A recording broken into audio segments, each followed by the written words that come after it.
We're going to discuss this with Affirm CEO Max Levchin, who just reported earnings this week, gave a really good picture, big picture here on what delinquencies look like for you guys. But why do you think it is that so many customers are reporting that much stress on a broader scale, as the poll shows?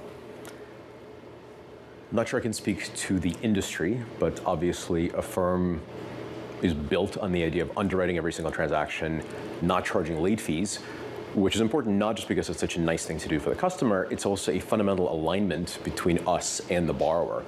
If the borrower does not pay us back, we cannot benefit. Like, we will lose money if they don't pay us. It's as black and white as that. And so, yes, we may be an outlier in a sense that our customers outperform relative to what sounds like a fairly dark-sounding survey, but also public. So our numbers are in plain sight at all times. We just printed our last quarter yesterday.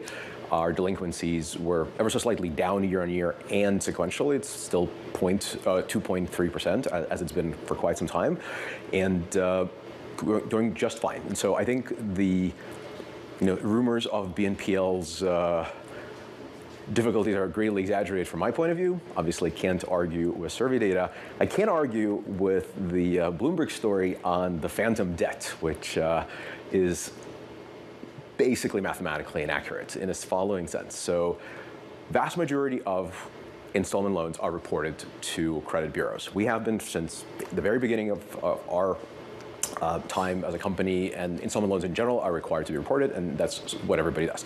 Paying for is typically not reported. Apple just launched their furnishing. It's great that they led the way. I think it's a really healthy thing for the industry. We'll certainly follow them. But generally speaking, right now, majority of pay-in-4 loans are not reported. But here, on that note too, pay-in-4 loans you said are not reported. So, I mean, that is a fact. And so if you have that pay-in-4 loans are kind of operating outside of the traditional way credit reporting system, how could you have comfort as an investor in the broader credit markets that there aren't a significant amount of stresses in that system? So let's do the math. The industry volume for pay-in-4, the entire industry, was $50 billion last year. The weighted average life of a pay-in-4 loan is 3 weeks. So 52 over 3, just over 17. $50 billion divided by just over 17, that's in the $3 billion range. $1,100 billion, or $1.1 trillion of overall outstanding credit card debt in the United States.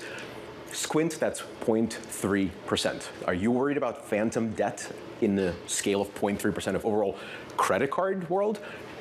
Credit cards revolve, they charge late fees, they have all sorts of hidden charges that are built in.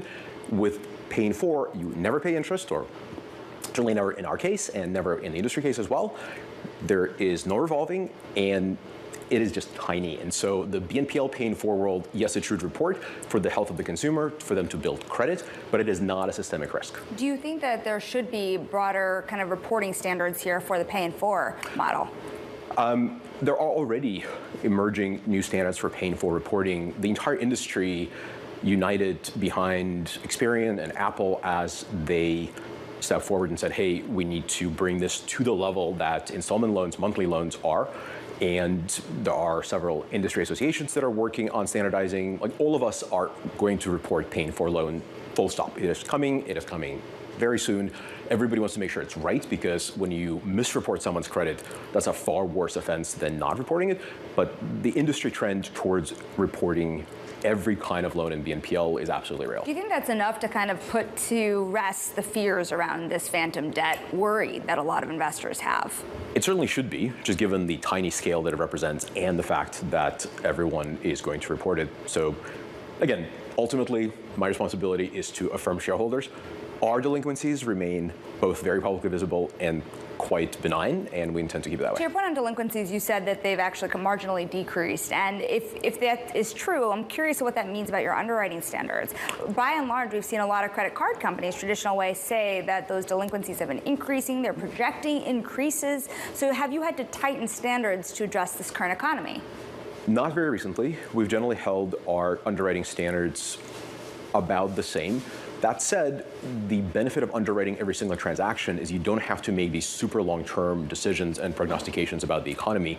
We look at each borrower separately and ask the question, all right, given what we understand about your financial situation right now, both within and outside of Affirm, is this a sane decision for you to borrow money?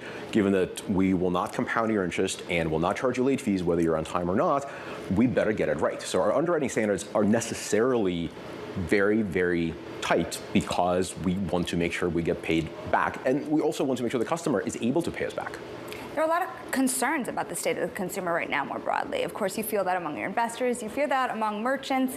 Shopify this week, when they reported, you saw Wall Street really latch on to their guidance and have some fears about the direction of travel when it comes to the consumer. You saw the firm stock really feel that concern and sympathy. What would you say to the strength of the consumer right now and how it holds up in this kind of higher interest rate environment throughout this year? Throughout this full year, 2024, not just the fiscal year? So, meteorologists and economists are the only people who get to keep their jobs whenever they're wrong, and they're wrong all the time, judging by the weather in New York. But I grew up in Chicago, where weather changes all the time, and I'm quite prepared for any weather. I don't know what's going to happen to the U.S. consumer. Right now, they're shopping. They're actually shopping reasonably well.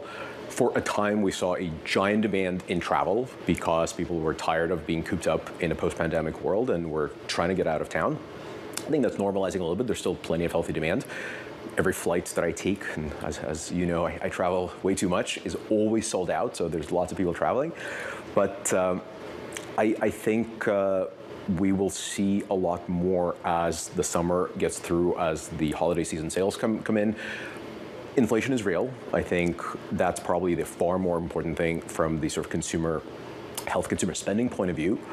From a firm stance, the Fed rates are not an important contributor to the business. One of the things that we said for a year and a half is, so long as the Fed is careful in moving the rates, we'll be just fine. You saw us post quarterly numbers again yesterday. Our profit margin measures remained very strong, stronger than perhaps some of the estimates, in the world of cost of capital changing quite significantly over the last 2 years. We are not super dependent on a short-term rate changes, which is a nice place to be.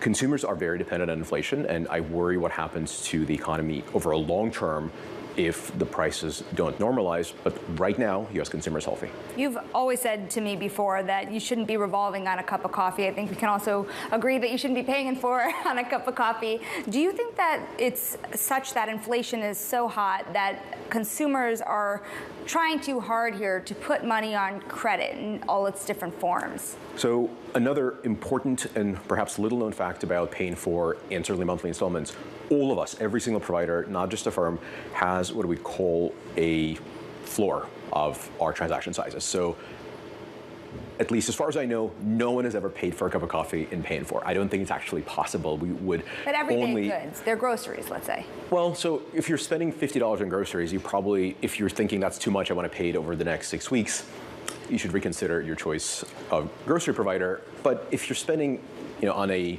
Passover Seder, and it's a couple $100s because your family's in town, that's not an unreasonable thing to finance. And so I'm sympathetic to a use case. I'm not super sympathetic to sort of the daily, I want to pay for a $20 thing. I think that's unhealthy behavior, and it signals something else in a person's life. But generally speaking, card floors, transaction floors are an important self-enforcing guard against people overusing or abusing these kind of products. I do think that revolving on cup of coffee or groceries or anything that does not survive the useful life of an item that is shorter than the revolving period is a profoundly bad personal economic idea.